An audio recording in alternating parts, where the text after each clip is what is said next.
Tonight in our deep dive, President Trump setting his sights on Nigeria.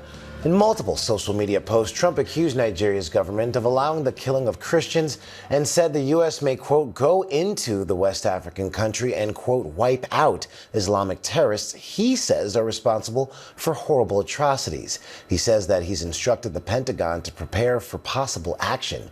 Meantime, Nigerian President Bola Ahmed Tinubu says religious freedom and tolerance are core tenets of Nigeria's collective identity and will remain so. He also said his administration is committed to working with the U.S. government to protect communities of all faiths. For more on this, I'm joined by Atlantic staff writer Graham Wood, who has reported extensively in Nigeria. Graham, thank you so much for joining me here today. Now, Nigeria is nearly evenly split between Christians and Muslims. Is there any credibility to President Trump's claim that Christianity faces an existential threat there? No, that would be news to the 100 million plus Christians who are living full and happy lives in Nigeria. But it is true that Boko Haram and other Islamist groups have created a hellish atmosphere for Christians and for Muslims who are under their territory.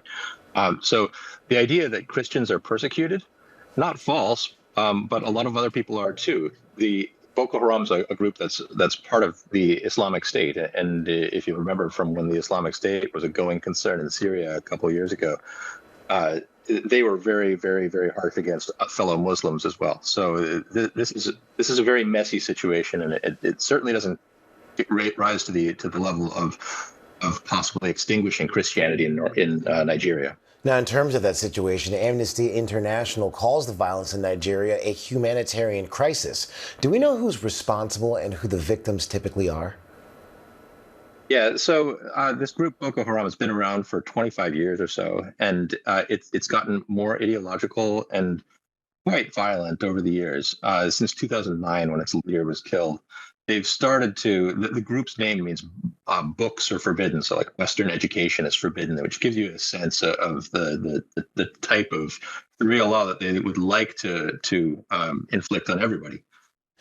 That group has been displacing millions of people in Nigeria. So when we're talking about the death toll, we're talking about people who have had to flee their homes and who have suffered from disease as well as direct violence from that group.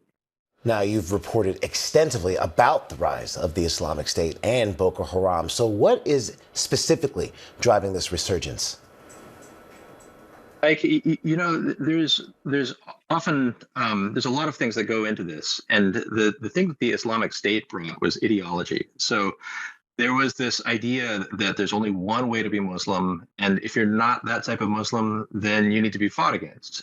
And you have to be fought against actually more vigorously than you'd fight against Christians. So Nigeria is a split country. It's half Muslim, it's half Christian. And of the Muslims, very few of them have the same attitude as Boko Haram. They don't play well with others. And so what we're seeing is areas of Nigeria that are being cleared out, that are extremely violent, and that have been kept that way for quite some time by a group that simply does not like the type of religion that is practiced by others. So why is President Trump now focused on this issue at this moment?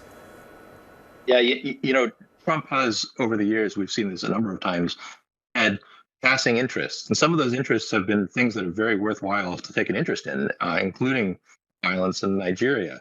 Why recently?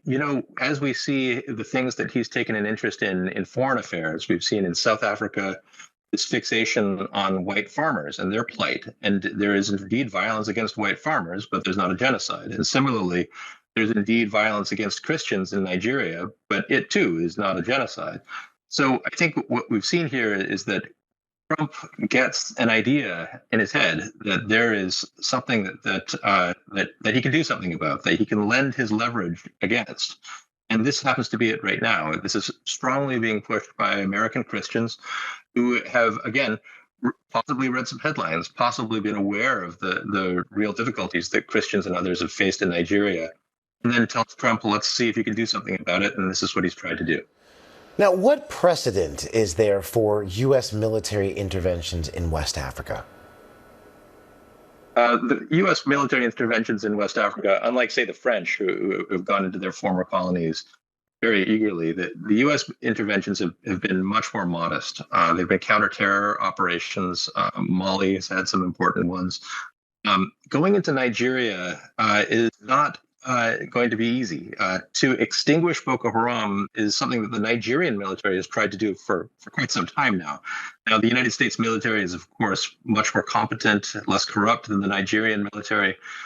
But if the people who are there are trying to do it and can't get it done, then I think that we should be humble about what we think the United States military would like to do and have some sense of the morass that it would involve sending U.S. special operators, for example, into the jungle in West Africa, in a country where they likely have not been training for. So it would be a huge, huge undertaking. And I would be surprised if Trump himself or the U.S. military has the appetite to undertake it. Graham Wood, your analysis is always welcome. Thank you very much for that.